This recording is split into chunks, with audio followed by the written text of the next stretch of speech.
नमस्कार मंडळी. आजच्या व्हिडिओमध्ये आपण श्री महालक्ष्मीची गुरुवारची कहाणी ऐकणार आहोत.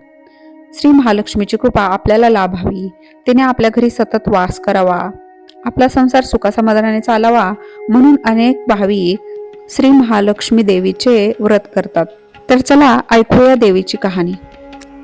श्री गणेशाय नमः. श्री लक्ष्मी देव्या नमः. ध्यानी घ्यावी ती लक्ष्मी देवीची कहाणी. द्वापार युगातील सौराष्ट्र देशातील आटपाट नगर होतं. तिथे एक राजा होता. राजाचं नाव होतं भद्रश्रवा. तो शूर होता, दयाळू होता, प्रजादक्ष होता, देव ब्राह्मणांना व साधू संतांना सुखवीत होता. राजाच्या राणीचं नाव होतं सुरचंद्रिका. ती रूपानं सुंदर होती, पण स्वभावानं फार गर्विष्ठ होती. मागच्या जन्मी ती एका वैश्याची बायको होती. नवऱ्याचं तिचं भांडण होई. ती घरी वैतागली होती. ती रानामध्ये निघून गेली. तिथं सुवासिनींना पाहिलं. त्या करीत होत्या लक्ष्मी व्रत. तिनं पाहिलं व त्यांच्यासारखं तिने लक्ष्मी व्रत केलं. तिची दुःख गेली, दारिद्र्य गेलं, परिस्थिती सुधारली. ती देवीची भक्ती करीत होती. पुढे ती मरून गेली. पुढचा जन्म स्त्रीचाच मिळाला. पुढे भाग्य उजळलं. भद्रेश्वर राजाशी लग्न झालं.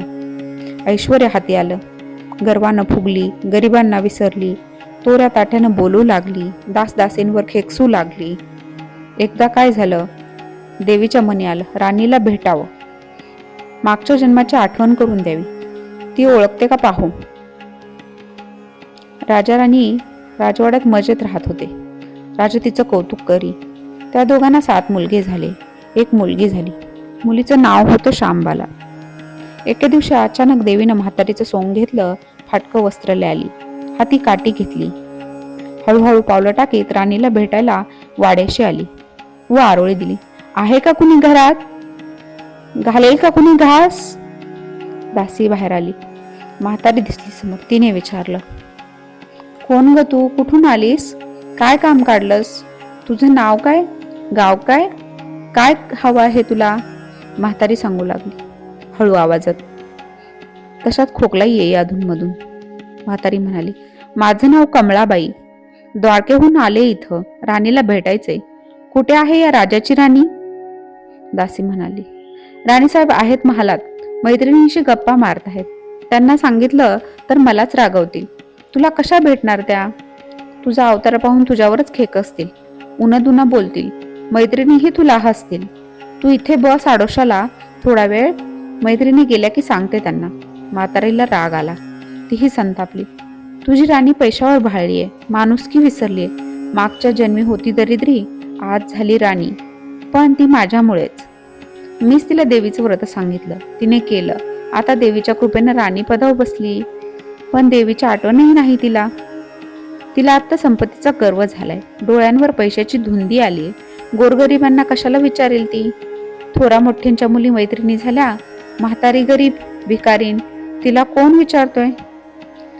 ही राणी लक्ष्मीव्रत विसरून गेली. घेतला वासा टाकून दिला. उठली मातली, पण याच फळ तिला भोगावंच लागेल. नंतर डोळे उघडतील तिचे.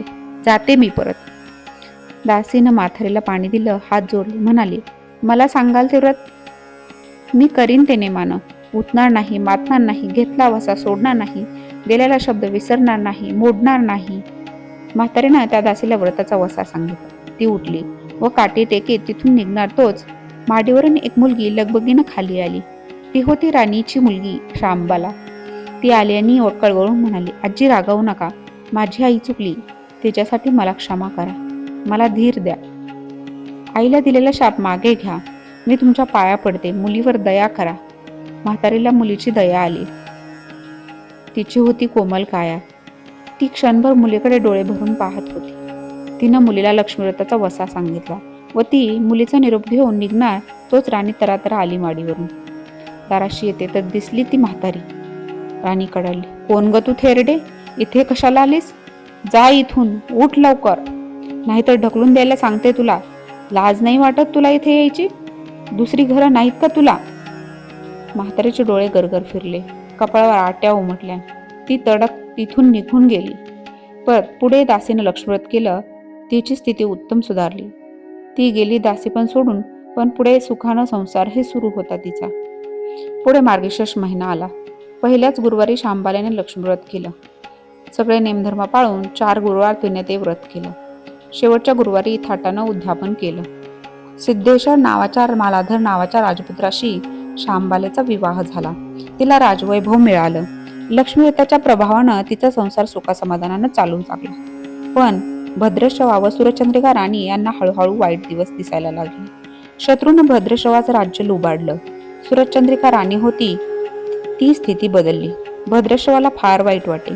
राणीला रडू कोसळे. पण काय करणार? एक एक दिवस चिंतेने उगवत होता, तसाच मावळत होता. रानामनात हिंडून कष्टाचे दिवस ती काढत होती. भद्रश्रवाला वाटलं मुलीकडे जावं, तिला पाहावं. तो एकदाच तिच्या घरी निघाला. चालून चालून दमला होता. नदी तीरावर विसवासाठी थांबला. राणीची दासी नदीवर येत होती. तिनं भद्रश्रवांना पाहिलं, ओळखलं. परत लगबगीनं घरी गेली. राजाला बातमी सांगितली. मालाधरांना माणसं पाठवली. रथ पाठवला. श्वशुरांना घरी आणलं. मान सन्मान केला. नवीन वस्त्र दिली. गळ्यात हार घातला. शांबाला वडिलांची नीट व्यवस्था ठेवत होती. राजाचे दिवस मजेत जात होते. आता परत जायचा विचार त्याच्या मनात आला. जावयाला तसं सुचवलं. भद्रश्रवा मुलीचा व जावयाचा निरोप घेऊन निघाला. जावयानं नोकराजवळ एक हंडा दिला. मोहरांनी भरलेला होता तो. नोकरांच्या सोबतीनं राजा पुन्हा घराकडे निघाला. चंद्रिकेला भेटला. हंडा पाहून ती खुलली.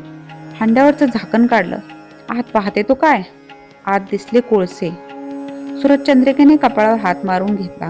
नवऱ्याला सांगितलं. तोही चकित झाला ते ऐकून. दुःखाचे दिवस संपत नव्हते. दारिद्र्याचे भोग सुटत नव्हते. चिंतेचे ढग सभोवार दिसत होते. काळजीचा वणवा भडकत होता. सूरजचंद्रिकेला एक एक दिवस अडचणीचा वाटत होता.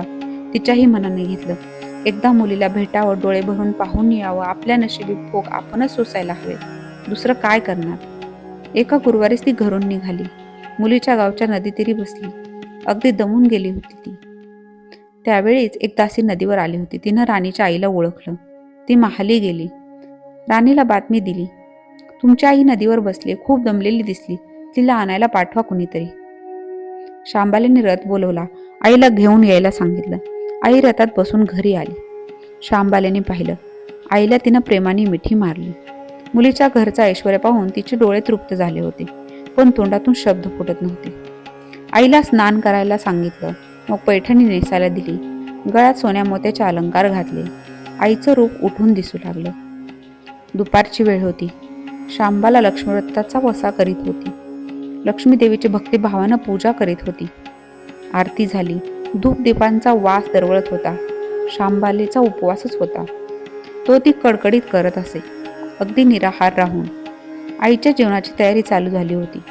तिनं आईला जेवायला बोलवलं व आईला मागच्या जन्माची आठवण झाली. ती लक्ष्मीव्रताचा वसा करीत होती. लक्ष्मीदेवीच्या कृपेनेच ती राणी झाली होती. ती म्हणाली, श्यामा, मी पण जेवत नाही. मीही तुझ्याबरोबरच उपवासच करीन. श्यामा ठीक आहे म्हणाली. मार्गशीर्ष महिनाच होता तो. 4ही गुरुवारी मुलीनं केलेलं व्रत तिच्या आईनं पाहिलं होतं. भक्तिभावानं नमस्कार करीत होती. उपवास करीत होती. सर्व दुःख दूर व्हावीत म्हणून प्रार्थना करीत होती. महिना संपला व घरी जायचा विचार ठरला. तिला पोचवायला शांबाला बरोबर गेली होती. 4 दिवस राहून शांबाला परत निघाली. मालाधरानं पूर्वी पाठवलेला हंडा तिने घेतला. त्यात मीठ भरलं व तो नोकराजवळ देऊन ती पुन्हा आपल्या राजवाड्यात आली. मालाधराशी गप्पा गोष्टीत वेळ जात होता.